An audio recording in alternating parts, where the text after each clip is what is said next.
All right, why not some more literature here? We're going to go with Of Mice and Men by John Steinbeck. Hopefully, you'll enjoy the review, and I'm doing this so I can help my students along too. So, the gist of this is that everyone dreams of a better life. They dream of a place to belong, a future that feels secure. And they're also looking for a moment where things finally stop being so hard. And Of Mice and Men is about that dream, and also about how fragile it can be when the world isn't built to protect the dream.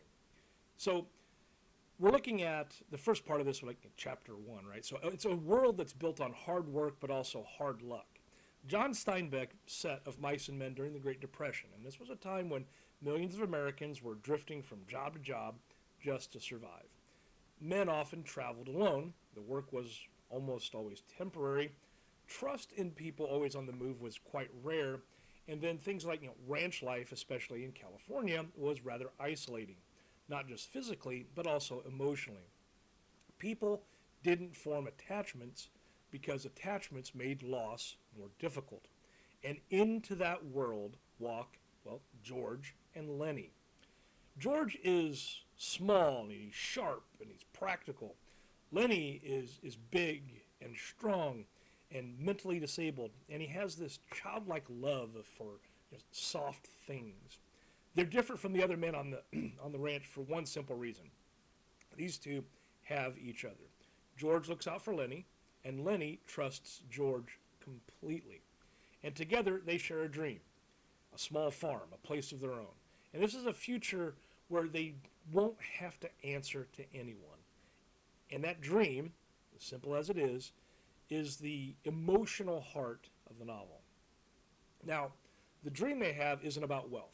It's about safety, it's about dignity, it's about belonging, but also it's about control over one's own life. And in a world where people are treated as disposable labor, the dream of independence is everything. Even other characters in the book, Candy and Crooks, they briefly believe it might come true. And for a moment, hope feels real. And that's what makes what comes next so devastating.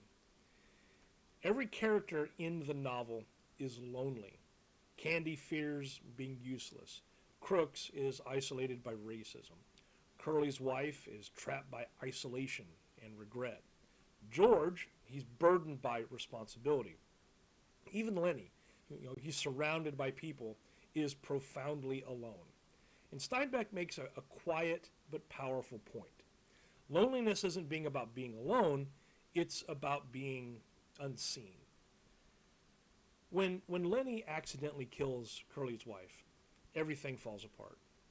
George knows what will happen if Lenny is caught, so he makes an impossible choice. He tells Lenny about their dream one last time, and then he ends Lenny's life himself. Not out of anger, and not out of fear, but out of mercy.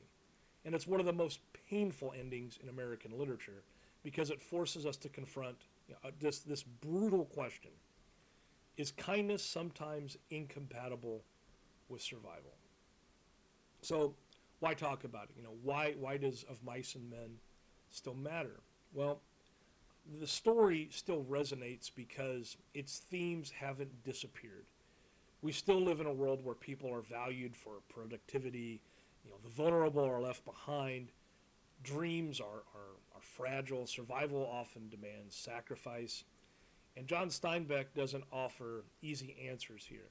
He just asks us to look honestly at a world that doesn't always make room for kindness. Of Mice and Men is a story about friendship in a world that doesn't reward it.